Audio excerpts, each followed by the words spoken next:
ஆயிடுவாங்க.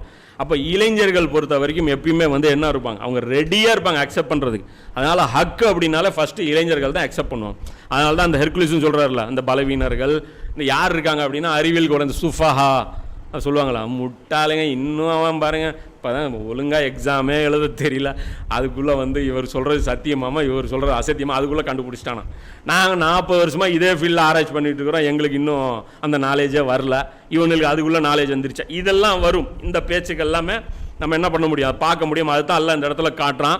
அப்போ இறுதி காலகட்டத்திலே இந்த தீனுடைய வேலை யார் செய்ய போகிறா, இளைஞர்கள் தான் செய்ய போகிறாங்க. அவங்க இந்த சமுதாயத்தோடு கலக்க மாட்டாங்க, அவங்க தனியாக தான் நிற்பாங்க, அவங்கள அல்லாஹ் ப்ரொடெக்ஷன் பண்ணுவாங்க. அந்த ஹதீஸும் வரும்ல, நபி ஸல்லல்லாஹு சொல்கிறாங்களா, ஒரு கூட்டம் சத்தியத்துக்காக போராடி கொண்டே இருக்கும், அவர்களை எதிர்ப்பவர்களால் அவர்களுக்கு ஒரு தீங்கும் செய்துவிட முடியாது, அல்லாஹ் அவர்களை பாதுகாத்து கொண்டே இருப்பான்ட்டு.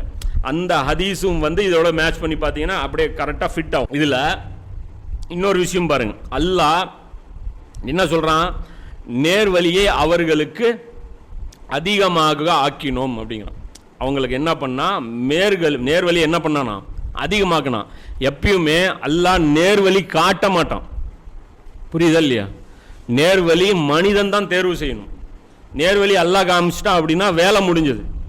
அப்போ நேர்வழி அதிகப்படுத்துவது மட்டும்தான் அல்லாஹ் செய்வான். இப்போ நேர்வழி அல்லாஹ் காமிச்சிட்டா சிலரை காமிச்சு சிலரை காட்டாம விட்டா அது வந்து அல்லாஹ்வுடைய ஏற்பாட்டிலே அது குறையானதாயிரும். இப்போ மனிதனை படைச்சதே அதுக்கு, அவன் தன் விருப்பத்தின்படி சுயமாக தேர்வு செய்யணுங்கிறதுனால தான். அப்போ இவர்களை பற்றியும் இந்த இளைஞர்கள் எப்படிப்பட்டவங்க, தன் விருப்பத்தை கொண்டு தேர்வு செஞ்சவங்க. இதுலேயும் இந்த இளைஞர்கள் எல்லாம் ஏன் செலக்ட் பண்ணுறான், இறுதி காலகட்டத்திலையும் இந்த இளைஞர்களுடைய பொசிஷன் தான். அப்போ ஈசா நபி லைவ்ல இருந்தாங்களா, இல்லை. நபியுடைய தாவாவை இவங்க கேட்டாங்களா, இல்லை. நபியுடைய போதனைகளை கேட்டு ஃபாலோ பண்ணவங்க, புரியுதா இல்லையா. அந்த இளைஞர்கள் நபியுடைய போதனையை மட்டும்தான் கேட்டிருக்காங்க, நபியுடைய அழைப்புக்கு பதில் சொன்னாங்க. எப்படி, அதுவும் நபியை உயிரோடு பார்க்கல, நபி வந்து அவங்ககிட்ட தாவா செய்யலை, சில அட்வைஸ்கள் அவங்ககிட்ட வந்துச்சு, அதை வச்சே ஃபாலோ பண்ணிட்டாங்க. அதே இறுதி காலகட்ட இளைஞர்களை பற்றி நபி ஸல்லல்லாஹு அலைஹி வஸல்லம் என்ன சொன்னாங்க, வெறும் 2 அட்டைகளை வச்சு நம்புவாங்க. இந்த குரானை பற்றி சொல்லுவாங்க ரசூல்லா. இந்த ஹதீஸில் கூட வரும்ல, உங்கள் அளவுக்கு நான் அவங்கள நம்புகிறேன், அவங்க வந்து அவங்கள நான் சந்திக்கலை, ஆனால் அவங்க வந்து இதே அளவுக்கு மார்க்கத்தில் உதவி செய்வாங்கன்ட்டு. அப்போ அந்த சம்பவமும் பார்த்தீங்கன்னா இதுவும் மெர்ஜ் ஆகுது பாருங்கள்.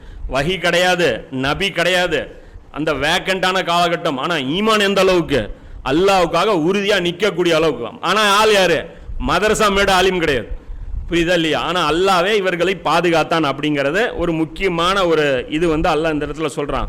அன்றியும் அவர்களுடைய உள்ளங்களை நேரான வழியில் நாம்